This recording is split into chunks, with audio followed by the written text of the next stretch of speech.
Hey guys, John Nesbitt with the Customer Factory here with another kind of preview out of my book. One of the chapters, this is chapter 11, where I cover basically how to track the results of your marketing campaign so that you can make the right budget making decisions. You can't, if you, even if you only have one marketing campaign going on, you still have to make decisions on, do you spend more money or less money on it? And you really can't make that decision unless you know what your results are, right? You can kind of hope for the best, but you really hope is not a good way to make marketing and budget decisions. And I first ran across this with a chiropractor at an integrated practice in the Midwest who's doing very well. Turns out he's spending something on the order of $50,000 a month in marketing. So of course he was doing well. And looking at what he was doing, he was running print ads, and he's running radio, and he's running the full flyers down at the grocery store, and he was running some newspaper stuff. So he had magazines and newspaper. He had all kinds of stuff going on. I mean, 50 G's, that's a lot of cheese to spend on marketing every month, right? And talking to him, he was actually kind of scared to death. It was working, but he didn't know how to adjust it because he basically didn't know what was working for him. Now he thought, when he set all this up, he thought, I'll just ask the patients when they come in. I'll just ask them and they'll tell me where they heard about me from, right? And he thought, no problem. So he started, of course, the front desk surveyed the patients who came in, where'd you hear about us? Where'd you hear about us? Where'd you hear about us? And they give you all kinds of answers. So yeah, some print, yeah, and some radio, okay, and some flyers, and then some mention his TV commercials. Well, wait, he's not running TV commercials. Oh man, like what?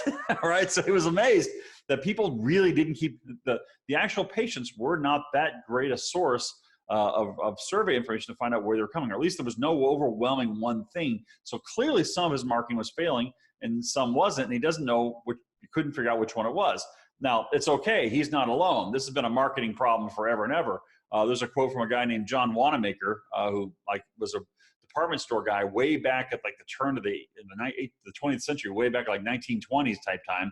And he's got the quote that says, this quote goes, yeah, half the money I spend on advertising is wasted. The trouble is, I don't know which half. Now, a lot of people think David Ogilvy said that, or Henry Ford said that, or J.C. Penney said that, but it doesn't matter who actually said it. It's a really correct idea that back in the day, you couldn't track anything. Even those guys who they had, all their customers came in, and it was the old timey times. It was all this electronic stuff. Even they couldn't figure out what was working for them, right? So here's the situation. When you're running multiple marketing campaigns, or even one marketing campaign, if you have a website, that's a marketing campaign, even if you're not paying money for it, right? You need to have tracking phone numbers that you attach to everything. If the primary response method is going to be calling in, like on a radio or whatever, you need to have a tracking phone number on there. You also need to have a tracking phone number on your website, so you know when someone came in from the website too, right? So you've got to have these in place. Now, these tracking numbers are insanely cheap. I mean, they're literally like $1 a month plus like a penny or two a minute or whatever for the time on the phone calls. It's nothing. So you get them at places like CallRail, CALLRAL, callrail.com. CallFire is another one I've used. Right, you just go in there, open an account, and in like 4 minutes, you have all the phone numbers you want. It's amazing. And then every time you do a different campaign, you give a different phone number. Even if it's like you're running, this magazine has its own tracking number, and that other magazine has a different tracking number. And say you change ads completely, good. Go ahead and change the phone number. They're cheap. They're throwaway. You can just keep them in your account forever and reuse them later on, or delete them and use another one. Whatever you want to do, it's super easy. And all these systems will give you a nice report that tells you what phone calls came in from the source, how long the phone calls were, because like it's just like a 5-second, 10-second phone call, that's probably a salesman or something got hung up on. If it's like a 3-minute phone call, that's probably a scheduled appointment, right? So you look at these reports and you can tell, oh, the newspaper got me 5, radio got me 13, and this thing got me 42. Okay, so now you have a basis on which to make your marketing decisions.